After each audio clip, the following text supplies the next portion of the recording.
36.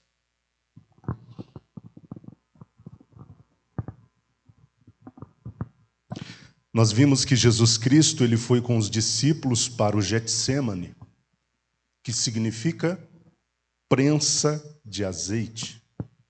Falamos sobre onde estava localizado o Getsêmani, no Monte das Oliveiras, que fazia parte de uma cadeia de montanhas que separava Jerusalém do deserto da Judéia. E estando ali, no Getsêmani, o texto mateano diz que Jesus por 3 vezes pediu ao Pai que passasse dele o cálice. Mas não foi da vontade de Deus passar o cálice.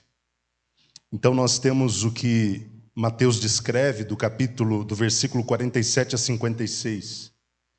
O momento em que, depois de Jesus ter orado por 3 vezes pedindo a retirada do cálice, Judas se aproximou trazendo consigo uma multidão armada com porretes e espadas, e liderada pelos chefes dos sacerdotes e pelos líderes religiosos. E eu disse aos irmãos que esta multidão armada era composta pela polícia do templo e também por um destacamento de soldados. Judas se aproximou de Jesus e o beijou. E este era o sinal que os soldados e que a multidão armada precisava para saber a quem deveriam prender. Eu expliquei que o beijo que Judas deu em Jesus, no grego, kataphilen, é um beijo apaixonado, fervoroso, um beijo repetido. Quando Judas deu um beijo apaixonado em Jesus, a multidão avançou contra ele para prendê-lo. Jesus não entendeu o porquê de tamanha violência, porque ele não era líder de nenhuma revolta. Ele não era líder de nenhum grupo rebelde. Pelo contrário, suas atividades se concentravam em simplesmente pregar e ensinar o Evangelho todos os dias no templo. Dos versículos 57 a 68, nós vimos a ocasião em que, depois de ter sido preso pela multidão armada, Jesus foi conduzido até Caifás.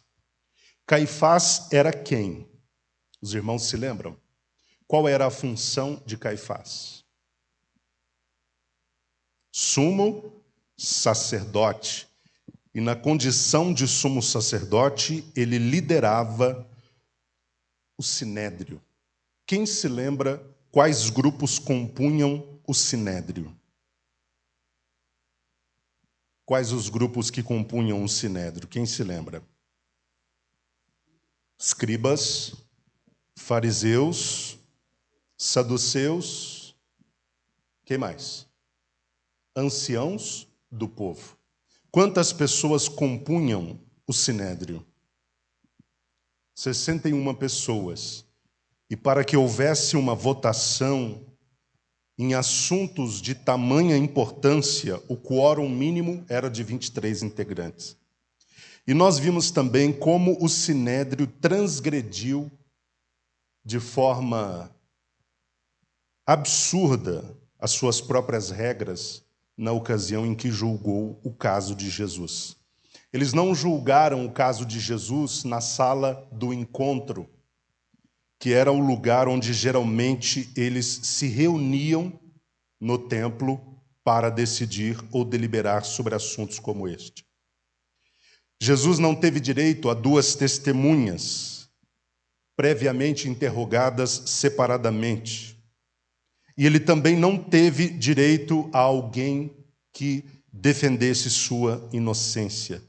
Eles pularam esta parte e partiram logo para a acusação. Eles criaram depoimentos fraudulentos, falsos. Por fim, apareceram 2 testemunhas, como nós vimos na quarta passada, alegando que Jesus disse que destruiria o templo e depois de 3 dias o reconstruiria. De fato, Jesus havia dito isso, só que não com esta aplicação. Quando ele falou do templo, não estava falando daquela estrutura construída com grandes pedras de mármore. Ele estava falando do seu próprio corpo, que seria destruído, mas seria reconstruído 3 dias depois, por meio da ressurreição. Finalmente, versículos 69 a 75, nós vimos o momento em que Pedro nega Jesus por 3 vezes antes que o galo cantasse. Uma criada que, de acordo com o evangelista João, era porteira do recinto onde estava a casa de Caifás, questionou Pedro se ele conhecia Jesus, e ele negou conhecê-lo.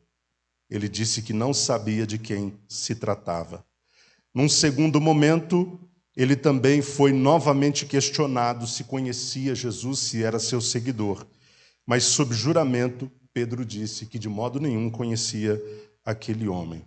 E num terceiro momento, outras pessoas o questionaram, e ele também negou, dizendo que Deus deveria amaldiçoá-lo caso estivesse mentindo.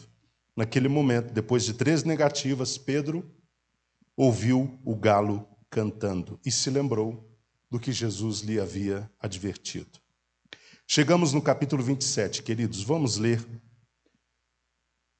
os 31 primeiros versos. Eu sei que é uma leitura grande, extensa, mas vamos ler. Capítulo 27 do Evangelho de Mateus, os 31 primeiros versículos. Nós veremos que Jesus é levado a Pilatos e Judas tira a sua própria vida. Assim que o dia amanheceu, todos os chefes dos sacerdotes e os líderes religiosos, anciãos do povo, conspiraram para condenar Jesus à morte. Então, amarrando-o, levaram-no e o entregaram a Pilatos, o governador. E sucedeu que Judas, seu traidor, ao ver que Jesus havia sido condenado, sentiu terrível remorso e procurou devolver aos chefes dos sacerdotes e aos anciãos as 30 moedas de prata. E declarou: pequei, pois traí sangue inocente. Mas eles alegaram: o que temos a ver com isso? Esta é tua questão. Judas atirou então as moedas de prata dentro do templo e, abandonando aquele lugar, foi e enforcou-se. Entretanto, os chefes dos sacerdotes ajuntaram as moedas e comentaram: é contra a lei depositarmos esse dinheiro no cofre das ofertas, pois foi obtido a preço de sangue. Mas concordaram em usar aquelas moedas de prata para comprar o campo do oleiro e formar um cemitério para estrangeiros. Por esse motivo ele se chama Campo de Sangue até estes dias. E assim se cumpriu o que fora anunciado pelo profeta Jeremias. Então eles tomaram as 30 moedas de prata, o valor que lhe atribuíram os filhos de Israel, e as usaram para comprar o campo do oleiro, assim como o Senhor me havia indicado. Versículos 11 em diante. Jesus foi conduzido à presença do governador e este o interrogou: és tu o rei dos judeus? Afirmou-lhe Jesus: tu o dizes. Então passou a ser acusado pelos chefes dos sacerdotes e pelos anciãos, mas ele nada respondeu. Foi quando lhe questionou Pilatos: não ouves a acusação que todos levantam contra ti? Jesus, entretanto, mantinha-se em absoluto silêncio, e por isso ficou o governador fortemente impressionado. Contudo, por ocasião da festa, era costume do governador dar liberdade a um prisioneiro escolhido pelo povo. Detinham eles naqueles dias um criminoso, muito conhecido de todos, chamado Barrabás. Então Pilatos dirigiu-se à multidão que ali se havia reunido e lhes propôs: a quem desejais que eu vos solte? A Barrabás ou a este Jesus que é chamado de Messias? Isso porque tinha conhecimento de que o haviam entregado por inveja. E aconteceu que, estando Pilatos sentado no trono do tribunal, sua esposa lhe enviou a seguinte mensagem: não faças nada contra este homem inocente, pois hoje, em sonho, muitas coisas sofri por causa dele. Todavia, os chefes dos sacerdotes e os anciãos influenciaram a multidão para exigir o livramento de Barrabás e a execução de Jesus. Então, o governador entregou à multidão o dilema: qual dos 2 homens quereis que eu vos deixe livre? Exclamaram eles: Barrabás. Pilatos ainda questionou-lhes: se assim é, que farei de Jesus, que é chamado de Messias? Bradaram todos: crucifica-o. Outra vez insta Pilatos: por quê? Que crime cometeu este homem? Apesar de tudo, a multidão esbravejava ainda mais furiosa: crucifica-o. Percebendo Pilatos que não se conseguia demover o povo, mas, ao contrário, um princípio de tumulto já era visível, ordenou que lhe trouxessem água. Lavou as mãos diante da multidão e exclamou: estou inocente do sangue deste homem justo. Esta é uma questão vossa. E todo o povo respondeu: caia sobre nossas cabeças o seu sangue e sobre nossos filhos. Diante disso, Pilatos soltou-lhes Barrabás, mandou que Jesus fosse flagelado e o entregou para ser crucificado. E sucedeu que os soldados do governador conduziram Jesus ao pretório e agruparam toda a tropa ao redor dele. Despojaram-no de suas vestes e o cobriram com um manto vermelho vivo. Trançaram uma coroa de espinhos e a forçaram sobre sua cabeça. Puseram em sua mão direita um caniço e, ajoelhando-se diante dele, escarneciam, exclamando: salve, salve, ó rei dos judeus! Cuspiram nele e, atirando o caniço de sua mão, espancaram-lhe com ele a cabeça. Depois de haverem zombado dele, despiram-lhe o manto e o vestiram com suas próprias roupas. Em seguida, o levaram para ser crucificado. Uma leitura extensa, como eu havia anunciado aos irmãos, mas nós vamos agora comentar todo esse trecho de texto que nós lemos. Nós vimos, pelo que Mateus nos informa, a partir do versículo 1 do capítulo 27, que pela manhã, depois de Jesus passar pelo julgamento de Caifás, pelo julgamento do Sinédrio, onde uma acusação foi formalizada, agora Jesus foi por eles conduzido, amarrado, preso até Pilatos. Quem era Pilatos? O governador. O governador ou o procurador romano da Judéia. Pilatos não era de Jerusalém, ele não morava em Jerusalém, mas ele estava em Jerusalém por ocasião da Páscoa. Nós já estudamos aqui em outros momentos onde Pilatos morava, onde os governadores romanos moravam. Eles moravam na cidade de Cesareia. Em caso de pena capital envolvendo sentença de morte, não eram os judeus que davam a última palavra, mas os romanos. Mateus diz que Judas, ao ver que Jesus havia finalmente sido condenado, ele sentiu um grande remorso.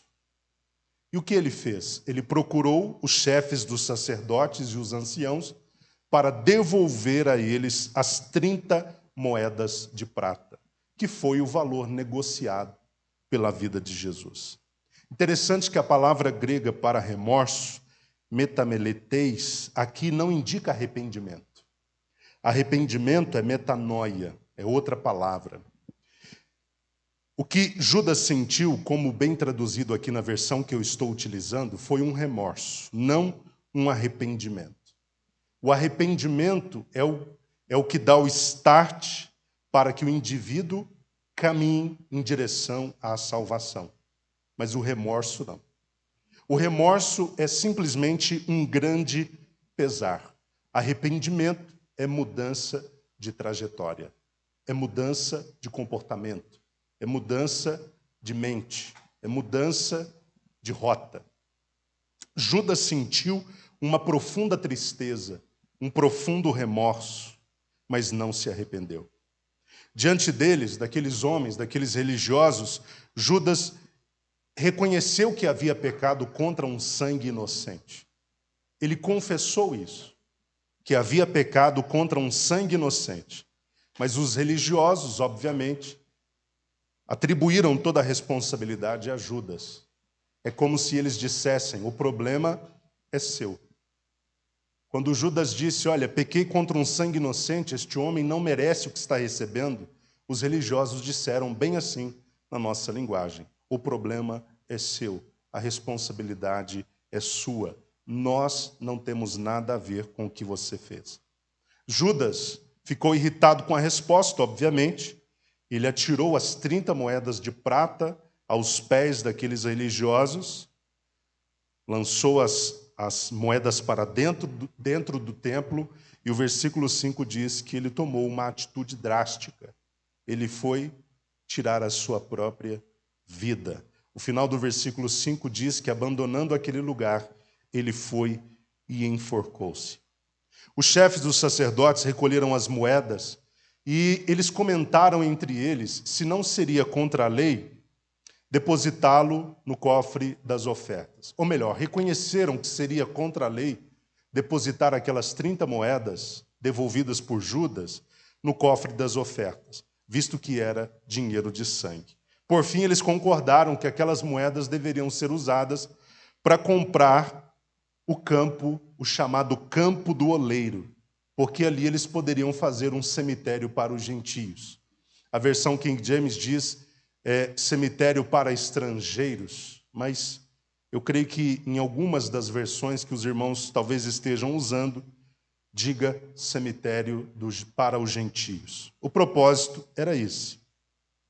E Mateus diz que, ao ser adquirido aquele terreno, que seria destinado para a construção de um cemitério aos gentios ou aos estrangeiros, aquele procedimento acabou cumprindo uma profecia do profeta Jeremias. Quando Jesus foi colocado diante de Pilatos, foi questionado se ele tinha a ousadia de se declarar rei dos judeus. Pilatos o questionou. E o que Jesus respondeu no versículo 11? Tu o dizes. Quando Jesus diz, tu o dizes, ele está concordando com a afirmativa. Você é rei dos judeus? Tu o dizes. É como se ele dissesse, sim, é como você está dizendo. Eu sou o rei dos judeus. Ao ouvirem isso, os chefes dos sacerdotes, diz o texto, e os anciãos começaram a acusá-lo ainda mais. E qual foi a sua resposta? O versículo 12 nos mostra que ele nada respondeu. Diante daquele silêncio incomodativo, que incomodava, Pilatos perguntou se ele não estava ouvindo as acusações que estavam fazendo contra ele. Mas Jesus permaneceu em silêncio. O texto também diz que, por ocasião da Páscoa, era costume do governador colocar em liberdade um dos prisioneiros que fosse escolhido pelo povo. Nós não sabemos exatamente se o costume era judeu ou se era romano. O fato é que era praticado na ocasião da Páscoa. O povo escolhia um de seus criminosos para dar liberdade, e o governador chancelava o pedido dos judeus. Mateus diz no versículo 16 que naqueles dias havia um criminoso muito conhecido das pessoas naquele tempo.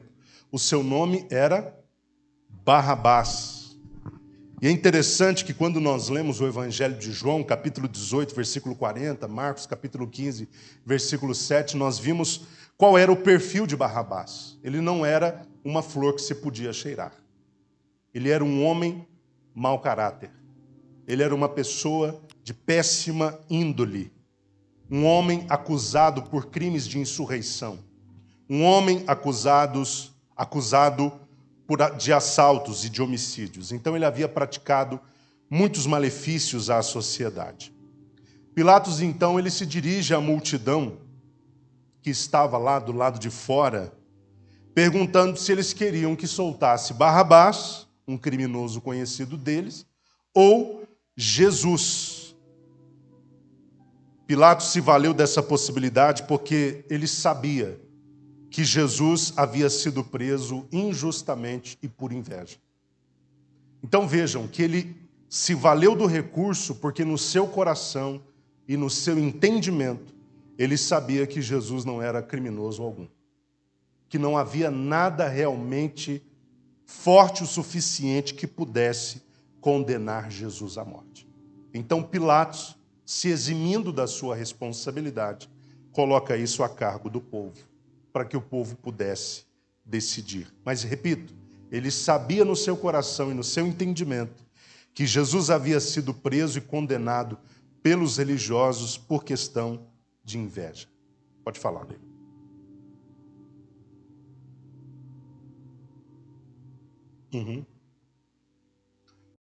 Aqui mesmo Mateus fala que a esposa, nós vamos chegar lá, que a esposa ela manda um recado para Pilatos. Daqui a pouquinho a gente chega lá. Estava claro até para Pilatos, meus irmãos, que haviam sentimentos de ressentimento pessoais envolvidos ali na questão da acusação de Jesus Cristo feita pelos religiosos. Quando ele ainda estava sentado ao trono, conduzindo todo aquele procedimento, colocando diante das pessoas a opção de soltar Barrabás ou Jesus, Mateus diz que Pilatos recebeu um recadinho da esposa. E o homem pode ser o durão que for, mas quando recebe um recadinho da esposa, geralmente ele dá mais atenção. E ele recebeu um recadinho da esposa pedindo a ele que não fizesse nada contra Jesus por causa do sonho que ela teve. E naquele sonho ela foi duramente afligida, ela sofreu muito por causa de Jesus Cristo. É óbvio que ela estava querendo dar a entender que não deveria condenar Jesus porque aquele procedimento seria um grande erro. O recado certamente fez com que Pilatos atrasasse o julgamento. É como eu disse, quando o recadinho vem da esposa, o homem pelo menos pensa um pouco melhor. E ele realmente quis ganhar mais tempo, por causa do que a esposa diz. Ele não teve a coragem de bater o martelo e inocentar Jesus, mas tentou estender um pouco mais o procedimento do julgamento. Enquanto Pilatos não dava o veredito, o que aconteceu? O texto diz que os chefes dos sacerdotes e os anciãos começaram a agir de modo maligno. Na verdade, o texto não diz isso. Quem está dizendo sou eu, com base no que a gente apreende, do que a gente lê. Eles começaram a agir de modo maligno. Eu digo agir de modo maligno porque eles passaram a influenciar a multidão para que a multidão optasse pela absolvição de Barrabás e a execução de Jesus. É isso que o versículo 20 nos mostra. Os chefes dos sacerdotes e os anciãos influenciaram a multidão para exigir o livramento de Barrabás e a execução de Jesus. Por essa razão eu digo que eles começaram a agir de modo maligno no meio das pessoas, tentando persuadi-las a votar pela absolvição de Barrabás e a condenação, execução de Jesus. Eles queriam que Jesus assumisse o lugar de Barrabás. Então Pilatos ele resolveu entregar à multidão o poder de decidir o que deveria ser feito, quem deveria ser solto. E a multidão escolheu, versículo 21, que Pilatos deveria soltar Barrabás. É interessante que diante da opção da multidão, da escolha que a multidão fez, Pilatos perguntou então o que deveria fazer com Jesus. Já que optaram por soltar Barrabás, um criminoso conhecido, o que ele deveria fazer com Jesus, que ao seu ver era inocente e havia sido preso e condenado por inveja? E a multidão respondeu com grande crueldade, dizendo: crucificam. A crucificação, meus irmãos, era uma das mais terríveis maneiras de condenar alguém à morte.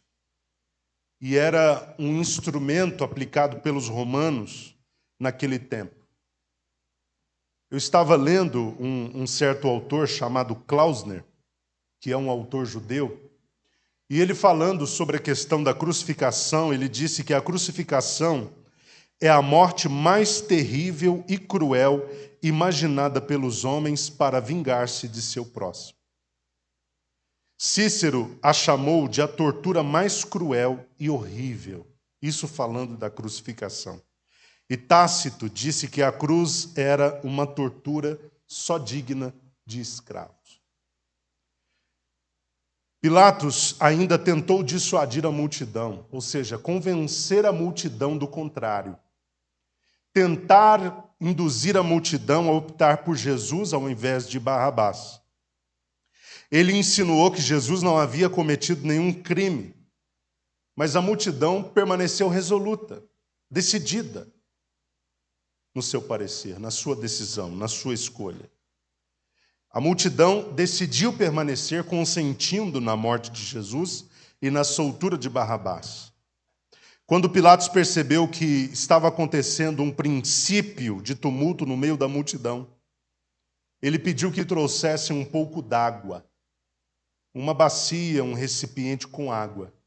E ali, diante da multidão, ele lavou as suas mãos, como quem dizendo: estou me eximindo da responsabilidade da decisão que vocês tomaram.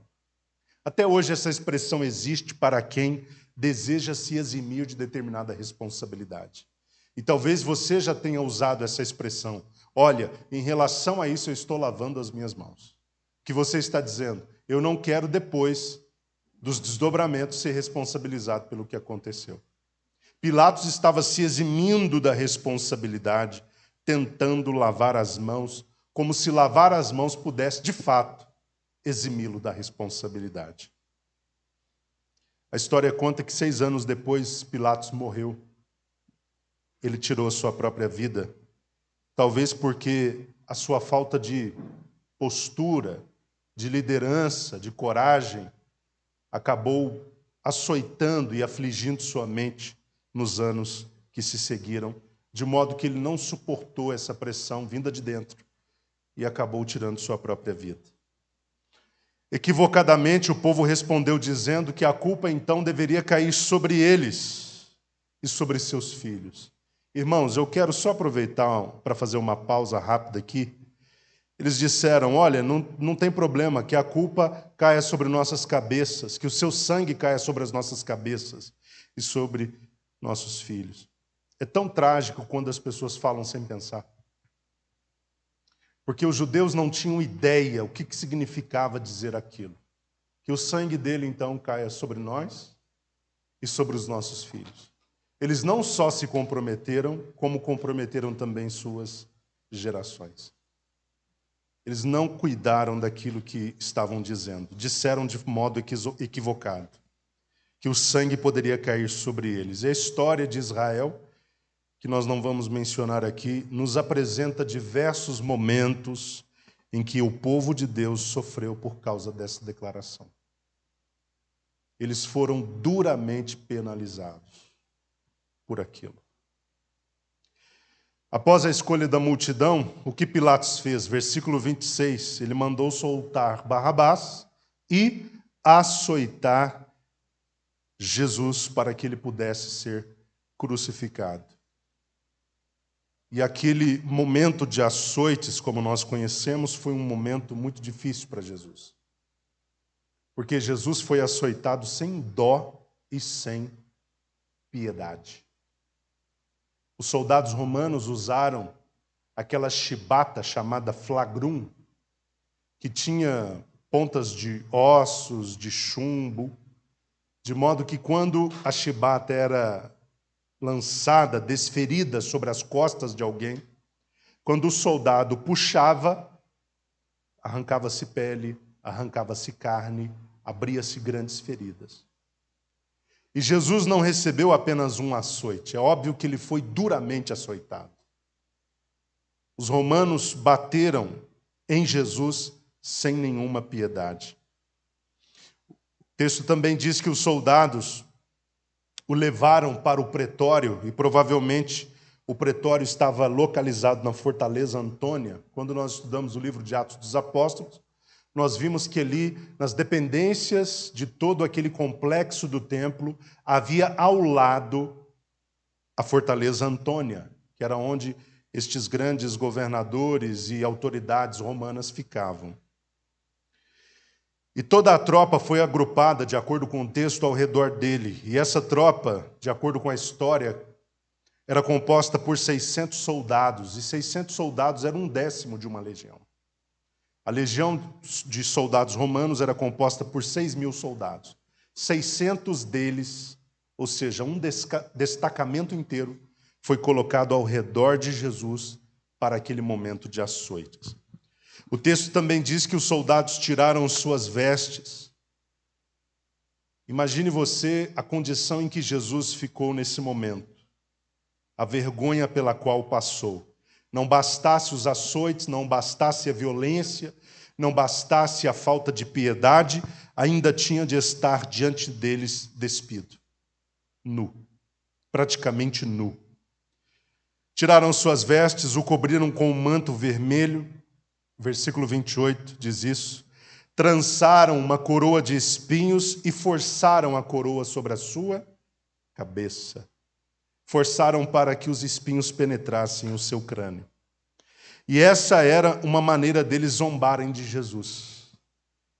Ele não se declarava rei dos judeus? Colocaram, ao invés de uma coroa de ouro própria dos grandes reis, uma coroa de espinhos. Era uma forma de zombar de Jesus. Era uma forma de ironizar aquilo que ele declarava ser, que era rei dos judeus. Colocaram também em sua mão um caniço, uma espécie de cana.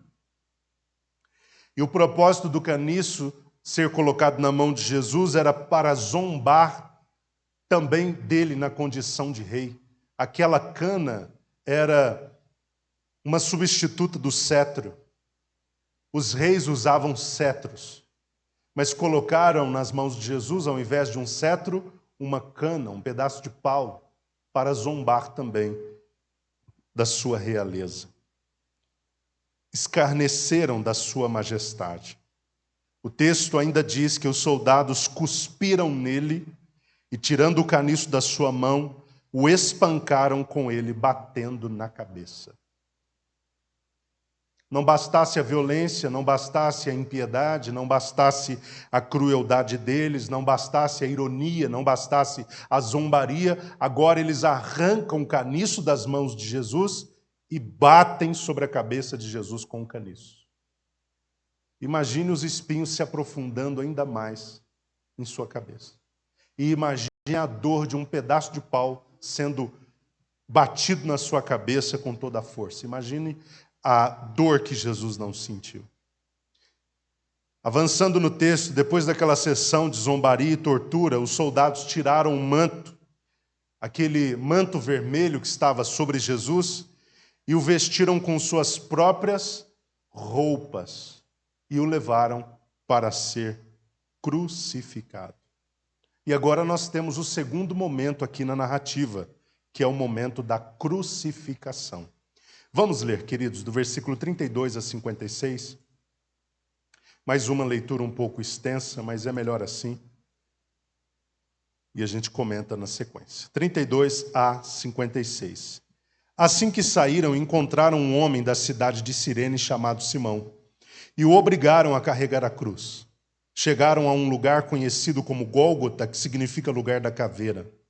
Deram-lhe para beber uma mistura de vinho com absinto, mas ele, depois de prová-la, negou-se a beber. E aconteceu que, após sua crucificação, dividiram entre si as roupas que lhe pertenciam, jogando sortes. E se acomodaram ali para o vigiar. Acima de sua cabeça fixaram por escrito a acusação forjada contra ele. Este é Jesus, o rei dos judeus. 2 ladrões foram crucificados com ele, um à sua direita e outro à sua esquerda. As pessoas que passavam lançavam-lhe impropérios, balançando a cabeça, e exclamavam: ó tu que destróis o templo e em 3 dias o reconstróis. Agora salva-te a ti mesmo, desce dessa cruz, se és o Filho de Deus. Do mesmo modo, os chefes dos sacerdotes, os mestres da lei e os anciãos zombaram dele, vociferando: salvou a muitos, mas a si mesmo não pode salvar-se. É o rei de Israel, desça agora da cruz e passaremos a crer nele. Pregou sua confiança em Deus, então que Deus o salve neste instante, se verdadeiramente por ele tem piedade, pois afirmou: sou filho de Deus. Igualmente o ultrajavam os ladrões que ao seu lado haviam sido também crucificados. Então, profundas trevas caíram por sobre toda a terra, trevas caíram por sobre toda a terra, do meio-dia às 3 horas da tarde daquele dia. E por volta das 3 horas da tarde, Jesus clamou com grande voz: Eloi, Eloi, lama sabachthani, que significa: meu Deus, por que me desamparaste? Mas alguns dos que ali estavam, ao ouvirem isso, comentaram: ele chama por Elias. Sem demora, um deles correu em busca de uma esponja, embebeu-a em vinagre, colocou-a na ponta de um caniço, ergueu-a até Jesus e deu-lhe a beber. Entretanto, os outros o censuraram. Deixa, vejamos se Elias vem livrá-lo. Então Jesus exclamou uma vez mais em alta voz e entregou o Espírito. No mesmo instante, o véu do santuário rasgou-se em duas partes, de alto a baixo. A terra estremeceu e fenderam-se as rochas. Os sepulcros se abriram e os corpos de muitos santos que haviam morrido foram ressuscitados. E deixando as sepulturas, logo após a ressurreição de Jesus, entraram na cidade santa e apareceram para muitas pessoas. E aconteceu que os santuários que com ele vigiavam, e aconteceu que o centurião e os que com ele vigiavam a Jesus, vendo o terremoto e tudo o que se passava, foram tomados de grande pavor e gritaram: é verdade, este era o Filho de Deus. Estavam presentes várias mulheres observando de longe, eram discípulas que vinham seguindo Jesus desde a Galiléia para o servirem, entre as quais estavam Maria Madalena, Maria, mãe de Tiago e de José, e mãe dos filhos de Zebedeu. A caminho do local da crucificação, o que nós lemos aqui no texto, acabamos de ler no versículo 32, é que um homem da cidade de Cirene, uma cidade que ficava ao norte da África, chamado Simão, foi obrigado a ajudar Jesus a carregar a cruz. Interessante que, com base no relato de Marcos, no capítulo 15, versículo 21, os leitores do Evangelho de Marcos conheciam bem quem eram os filhos deste homem de Cirene chamado Simão. E é por essa razão que Marcos, quando escreve o seu Evangelho, cita o nome de dois dos filhos deste homem. Porque talvez ele não fosse tão conhecido, mas os seus filhos eram muito bem conhecidos. Sobre a questão de Simão ter sido obrigado a carregar a cruz, esse era um procedimento muito comum no Império Romano. O Império Romano, os soldados romanos, podiam obrigar qualquer pessoa a fazer qualquer coisa, quando necessário. Por mais deplorável que fosse a tarefa, eles poderiam obrigar as pessoas a fazerem qualquer coisa quando fosse necessário. Bastava fazer o quê? Tocar com a ponta da lança qualquer judeu. Se o romano, o soldado, estendesse a lança com a ponta, tocasse qualquer judeu, a partir dali ele se via obrigado a cumprir as próximas ordens. Os irmãos estão me entendendo?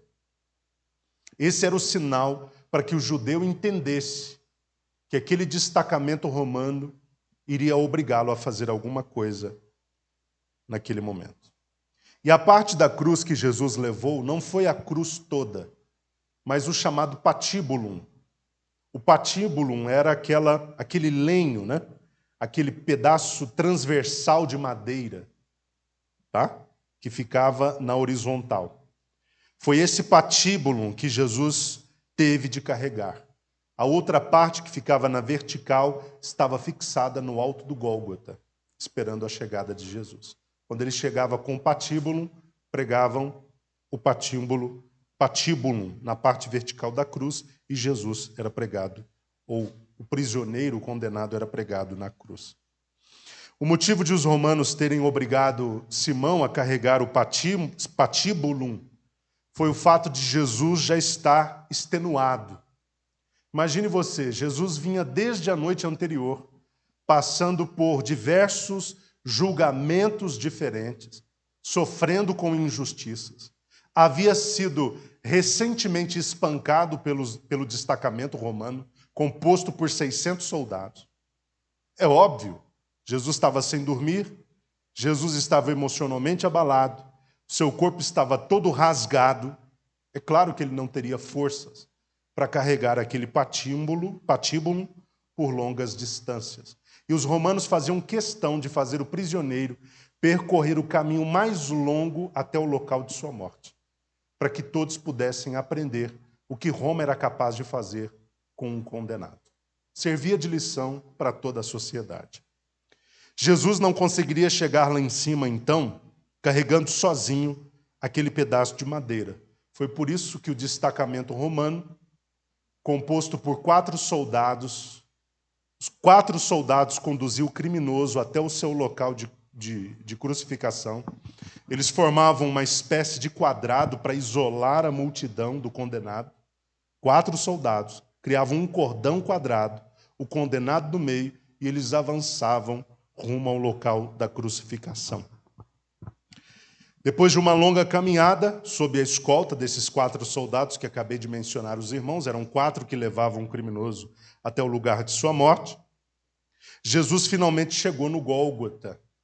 E qual é o significado de Gólgota? Versículo 33 nos mostra qual é o significado da palavra Gólgota. Significa lugar da caveira. Por quê? O monte tinha esse formato. O local tinha o formato de uma caveira. Os soldados, melhor dizendo, eles deram a Jesus, de acordo com o que diz Mateus, uma mistura de vinho com absinto. Era uma mistura que naquele tempo servia como uma espécie de anestésico. Alguns chamam de vinho drogado.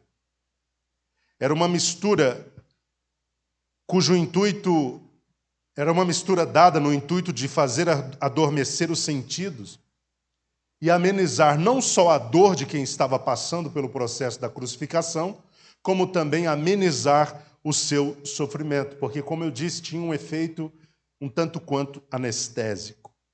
E, geralmente, esse composto anestésico, esse vinho drogado, ele era geralmente produzido por mulheres ricas, mulheres que tinham bastante dinheiro, que compravam os ingredientes, produziam este anestésico e deixava à disposição para que fosse usado pelos condenados lá no momento da sua crucificação.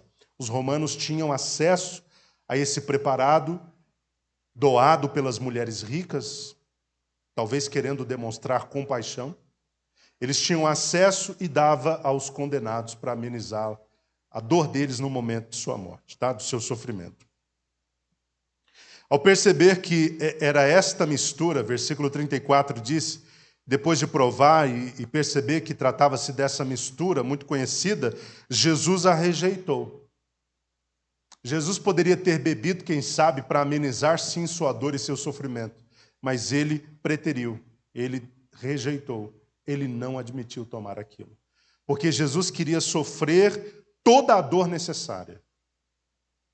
Jesus queria ter de passar por todo aquele dilema, sem permitir que seus sentimentos, ou melhor, seus sentidos, fossem amenizados ou atenuados, para que não sofresse tanto. Ele estava disposto a sofrer da forma mais amarga, mais dura e mais cruel possível. Versículo 35, nós vemos que depois de terem crucificado Jesus, os soldados fizeram algo que dentro da nossa cultura não faz muito sentido, mas que fazia todo sentido dentro da cultura daquele tempo. Eles dividiram entre si as roupas que pertenciam a Jesus. Os irmãos se lembram que depois daquele momento cruel de açoites, onde Jesus praticamente apanhou nu, os soldados devolveram-lhe a roupa, ou as suas roupas.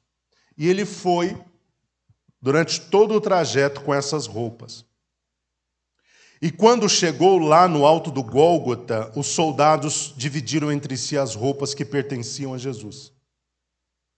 Os criminosos, só para os irmãos entenderem por que para nós, apesar de não fazer sentido, fazia todo sentido para eles. Os criminosos que eram crucificados, eles eram praticamente crucificados nus. No máximo, alguns deles recebiam uma espécie de tanga. Mas as roupas que eram deles, que eram do criminoso, do condenado, elas eram tiradas dele. Ou ele era exposto e ficava sem nada, ou davam-lhe apenas uma tanga para cobrir as suas partes íntimas. E as roupas dos criminosos passavam, então, depois de retirada do corpo do condenado, a ser propriedade dos soldados.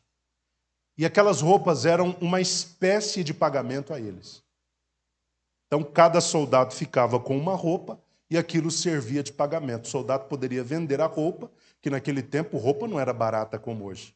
Hoje, às vezes, você compra uma blusa barata numa loja que vende a preços populares. Mas naquele tempo, ter uma roupa custava. O guarda-roupa do judeu não era como o nosso. Hoje a gente reclama de ter 3, 4, 5 camisas. Talvez eles tivessem uma ou duas e olha lá. Vocês estão me entendendo? Estou usando o exemplo de camisa, mas né? Eles usavam túnicas e outros tipos de vestimentas. Porque realmente o acesso era muito custoso, era muito difícil, custava muito caro. Por isso que as roupas serviam de pagamento para os soldados, porque valia dinheiro, eles poderiam vender as roupas depois.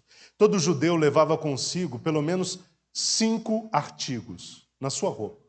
Ele levava consigo os sapatos, ele levava consigo o turbante, o cinturão, a túnica que ficava na parte mais interna, junto ao seu corpo, e a capa, que era o objeto ou o artigo mais externo a ele. Então, 5 objetos. Ali no Gólgota, Jesus chegou com 5 artigos. Com estes 5 artigos. E eram 4 soldados. Eu não disse aos irmãos que eram 4 soldados que formavam um quadrado e levava o prisioneiro no centro até o lugar da sua morte? Eram 4 soldados. Haviam 5 artigos. Então, cada soldado recebeu um artigo de menor valor. E no caso da capa, que era bem mais valiosa, a capa era o objeto que ficava mais externo ao corpo do judeu. A capa era muito mais cara, e como sobrou a capa, essa era de maior valor e precisava ser sorteada. As outras roupas, as outras partes, melhor dizendo, os outros artigos tinham o mesmo preço, mas a capa tinha um valor muito maior. Por isso ficou por último para ser sorteada entre os 4 soldados. De acordo com o que nos relata o evangelista João, os soldados lançaram sorte, foi sobre a capa de Jesus. Ok? 4 dos outros artigos já tinham sido divididos. Ficou a capa por último, que era mais cara. E João disse que lançaram sorte sobre a capa de Jesus, para ver quem poderia ficar com a capa. Versículo 36, nós vemos que depois que eles dividiram entre si as roupas de Jesus, 3 deles levaram um artigo, né? Melhor, 4 deles levaram um artigo e um levou 2 artigos, né? A conta está certa, hein, irmãos? É, né? Conta feita aqui de última hora. Mas um deles levou 2 artigos, né? A capa e um objeto de igual valor em relação aos outros soldados. Eles se acomodaram enquanto vigiavam Jesus. E Mateus diz que sobre a cabeça de Jesus, versículo 37, foi colocada uma plaqueta, uma placa onde estava escrito uma acusação. Qual era a acusação? Este é Jesus, o Rei dos judeus. Eu não creio que seja uma confissão, que não seja uma frase de alguém que estava crendo realmente que Jesus era Rei dos judeus, mas uma forma de satirizá-lo, né? De ironizá-lo. Este é Jesus, o Rei dos judeus. Sabe? Uma expressão irônica, não era uma expressão de fé. E de acordo com o evangelista João, foi Pilatos quem escreveu a placa. E ele escreveu a placa em 3 idiomas, hebraico, grego e latim. João capítulo 19, versículos 19 e 20, nos mostra isso. E é bem provável que esta placa tenha sido colocada no pescoço de Jesus durante a peregrinação até o Gólgota. Ou, se não colocada no pescoço de Jesus, conduzida por um dos soldados à mão. O fato é que a placa já estava pronta quando Jesus saiu para carregar a cruz em direção ao Gólgota. E quando chegou ao Gólgota, a placa foi afixada no alto da cruz. O texto também diz que Jesus não foi crucificado sozinho. Ao seu lado esquerdo e direito foram crucificados 2 homens, que eram também criminosos, eles eram ladrões. Enquanto estava crucificado, Jesus teve de suportar os absurdos que determinadas pessoas que passavam por ali, que estavam ali, disseram. O versículo 39, como nós lemos, diz que as pessoas passavam por ali lançando-lhe impropérios. E mais do que isso, balançando a cabeça, ou meneando a cabeça. Impropérios são palavras ofensivas. Impropérios são insultos, injúrias. Há quem traduza impropérios como palavrões, palavras de baixo calão. E além disso, nós temos Mateus dizendo que alguns balançavam a cabeça ou meneavam a cabeça, que é uma expressão de desdém, de zombaria.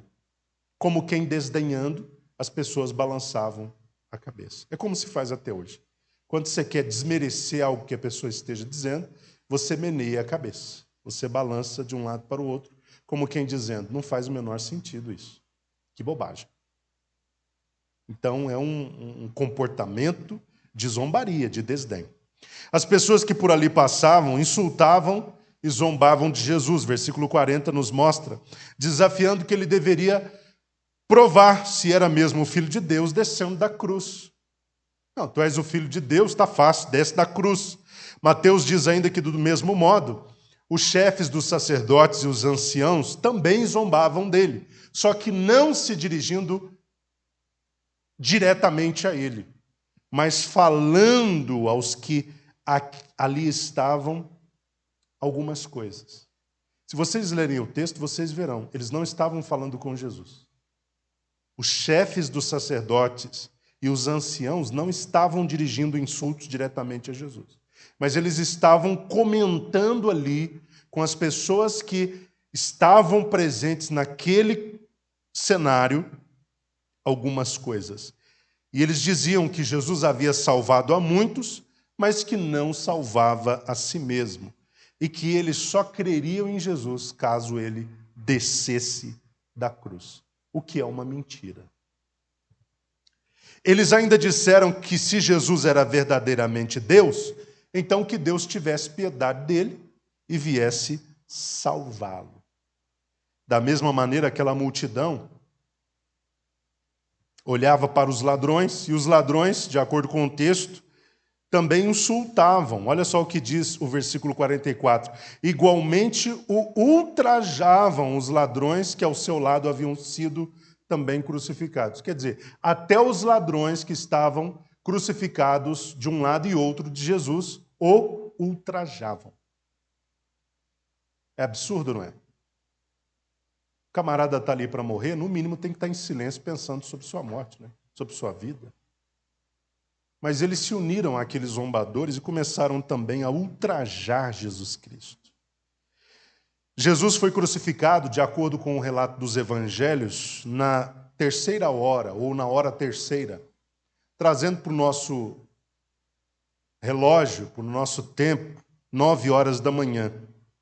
E depois de 3 horas, ou seja, de 9 mais 3 horas, meio-dia, quando já era meio-dia, Mateus fala de um fenômeno sobrenatural que aconteceu. Há quem diga que tratava-se de um eclipse solar. Mas sabe-se que não era possível que esse eclipse acontecesse naquele momento do ano, que era o momento da Páscoa. Não havia a menor possibilidade de um eclipse solar total acontecer ali.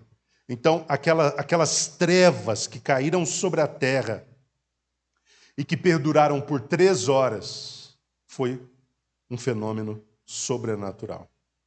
Foi uma ação de Deus. Meio-dia, o sol a pino e, de repente, aparecem as trevas sobre a terra. Às 3 horas da tarde, Jesus abriu a sua boca. Quer dizer que de meio-dia às 3, as trevas perduraram. Meio-dia às 3, trevas sobre a terra. Quando era 3 horas da tarde, Jesus rompe com o silêncio e diz algo muito forte. Eloi, Eloi, lama sabachthani. Que significa, Deus meu, por que me desamparaste? Jesus está citando o Salmo 22, versículo 1. Deus meu, por que me desamparaste? Irmãos, é tão difícil traduzir o significado deste grito. O texto diz que ele rompeu em grande voz, ele deu um grito, a plenos pulmões, Eloi, Eloi, lama sabachthani. Ele estava se dirigindo a Deus, o Pai. Deus meu, por que me desamparaste? É tão difícil penetrar o sentido desse grito. Mas é claro que, olhando para as Escrituras, a gente vê que o seu grito não foi devido à dor, propriamente dito. Não foi devido ao sofrimento físico, não decorreu da dor física, mas da dor de ter de levar os pecados do mundo. Porque naquele momento Jesus se fez pecado por nós. Ele levou sobre si os pecados da humanidade. E naquele momento da cruz, todos os pecados estavam lhe sendo imputados. Paulo, em 2 Coríntios capítulo 5, versículo 21, ele diz algo que nós conhecemos muito bem. Um texto que nós conhecemos muito bem. Aquele que não conheceu o pecado, ele se fez pecado por nós. O grito de Jesus, sem dúvida, não brotou da dor física, mas da dor de ter de substituir os pecadores. Da dor de tornar-se maldição em seu lugar. Paulo aos Gálatas, capítulo 3, versículos 13 e 14, diz que ele se fez maldição por nós, para que dele recebêssemos tanto as bênçãos de Abraão, como a promessa do Espírito. Ele se fez maldição. Ele gritou diante do desamparo de Deus, porque ele estava se fazendo maldição por nós. A similaridade da palavra Eloi com Elias, talvez a questão sonora tenha uma grande similaridade, fez com que alguns dos que ali estavam achassem que Jesus estava clamando por Elias. Quando ele grita, Eloi, Eloi, lama sabachthani, talvez devido à proximidade sonora, eles entenderam que Jesus estava chamando por Elias para que Elias pudesse vir salvá-lo. Mas não era esse o caso, ele estava se dirigindo a Deus. E depois de citar o Salmo 22, especificamente o verso 1, Jesus entregou o seu espírito depois de um outro grande brado em alta voz. Mateus não diz qual foi o brado, mas o evangelista João diz qual foi o brado. João 19:30, está consumado. Depois que ele grita em voz alta, está consumado, ele entrega o seu espírito. E daí uma série de acontecimentos, de eventos se seguem, dos versículos 51 a 53. O véu do templo se rasga de alto a baixo. Não era um véu fino, era um véu espesso. Era um véu de muitas camadas. Era um véu que um homem, por mais forte que fosse, não poderia rasgá-lo no braço. Mas o véu rasgou-se de alto a baixo, o véu que separava o lugar santo do lugar santíssimo, onde estava a santíssima presença de Deus. Quando Jesus morreu na cruz, entregou o seu espírito, depois de dizer que estava consumado, o véu sobrenaturalmente se rasgou do alto a baixo. Deus estava trazendo uma mensagem por meio desse fenômeno. Ele estava mostrando que agora havia sido dado ao homem um acesso irrestrito à sua presença. Por meio da morte, da obra expiatória de Jesus, ele estava dando acesso ao homem à presença santíssima de Deus. O texto diz que a terra estremeceu, as rochas se fenderam. Vocês percebem que até a natureza ela reagiu de modo claro à morte de Jesus Cristo. Houveram estes abalos sísmicos fortíssimos que foram o suficiente para romper até as rochas. E finalmente nós temos Mateus dizendo que os sepulcros se abriram, os corpos dos santos mortos foram ressuscitados. Isso após a ressurreição de Jesus. Nós estamos aqui diante de um texto que é de difícil interpretação e que gera muitas especulações. Nós não vamos, por isso, comentar de modo aprofundado. Mas muitos aplicam essa referência que Mateus faz aos santos que ressuscitam à libertação dos justos mortos que estavam dormindo no seio do pai Abraão e que estavam próximos ao Sheol. Efésios capítulo 4, versículo 8 e 9, nós vemos o texto em que Paulo diz que o cativeiro, Jesus levou consigo o cativeiro, não é? Talvez em referência a isso. Mas é uma questão que demanda muito mais tempo para a gente comentar e não se pode bater o martelo porque existe uma dificuldade interpretativa aqui. Mas vamos avançar para a gente terminar esse trecho que nós lemos. Depois de presenciarem aqueles fenômenos, a cruz já começou a atrair os seus primeiros crentes. O texto diz que depois de tudo o que aconteceu, o centurião e aqueles soldados que com ele estavam reconheceram que, de fato, aquele era o Filho de Deus. Jesus Cristo havia dito, enquanto vivo, que quando fosse levantado na cruz, atrairia todos a ele. E a cruz, como eu disse, já estava atraindo os seus primeiros crentes. O centurião e aqueles soldados creram no Senhor. Enquanto os discípulos abandonaram a Jesus, eu estou me referindo aos 11, o texto diz, finalmente, que haviam algumas mulheres que estavam com ele, mesmo que à distância. Acompanhando-o a uma certa distância, aquelas mulheres que também eram discípulas, se mantiveram próximas a ele desde a Galileia. E Mateus menciona os nomes destas mulheres. Está aí no versículo 55, versículo 56. Versículo 56 especificamente, Maria Madalena, Maria, mãe de Tiago e de José, e a mãe dos filhos de Zebedeu. Todas as três eram Maria. Semana que vem, nós vamos terminar o capítulo 27, versículos 57 a 66, e vamos para o capítulo 28, que é o último capítulo do Evangelho de Mateus. Que Deus em Cristo abençoe cada um dos irmãos de modo extraordinário. Leia esse texto com mais calma em casa, vai fazendo suas anotações. Qualquer dúvida você pode trazer aqui para a gente comentar. Amém, meus irmãos? Que Deus abençoe a todos em nome de Jesus Cristo.